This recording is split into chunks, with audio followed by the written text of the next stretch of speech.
Willy Bolio, député national, élu des Bolobo, s'est exprimé à cœur ouvert sur des sujets d'actualité.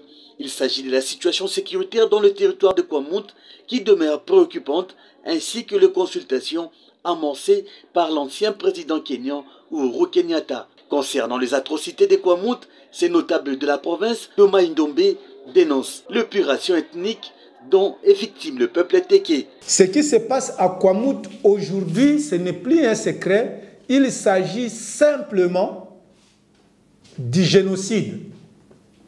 Parce qu'il s'agit de l'épuration ethnique. On vise une ethnie, une tribu qu'on veut exterminer sur son propre territoire. Et cette situation-là n'est pas intéressante que le gouvernement reste comme si rien n'était. Je ne suis pas contre que l'attention soit focalisée à l'Est, mais il faut qu'on dise clairement qu'on doit dire halte au génocide contre le peuple Téké.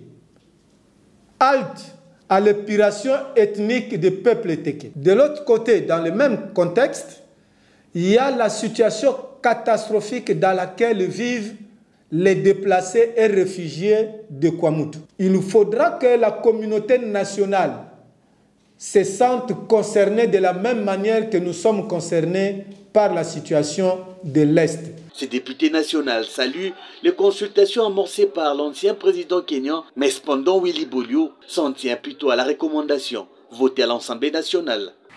Parce qu'il n'y a pas longtemps, l'Assemblée nationale vient de voter une recommandation qu'il n'y aurait ni négociation, ni brassage, ni quoi avec les groupes armés et les M23 cités. On a parlé de tous les groupes armés. On a cité nommément le Rwanda comme agresseur, bien qu'on n'a pas voulu citer l'Ouganda, alors que nous savons que l'Ouganda est concerné. Nous ne savons pas pourquoi. Eh bien, nous sommes en train de nous dire, nous disons non au dialogue, non aux négociations, mais dans l'entretemps, nous acceptons la facilitation du président honoraire Uhuru Kenyatta. Est-ce que nous sommes en train de dire une chose et son contraire?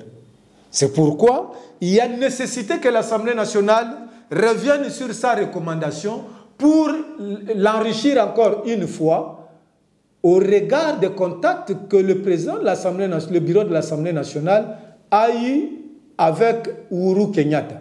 Par rapport à l'appel à la mobilisation générale lancée par le président de la République, Willy Bolio décrit l'arrogance de l'Union sacrée. Le président de la République avait lancé un appel aux Congolais pour être un et faire face à l'agression.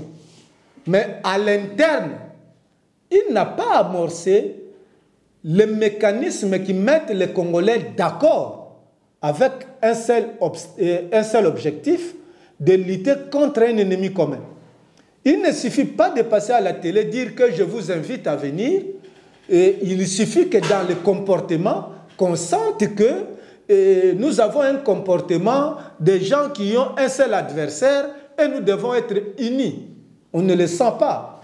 L'arrogance de l'union sacrée vis-à-vis d'autres compatriotes mais nous laisse matière à réfléchir.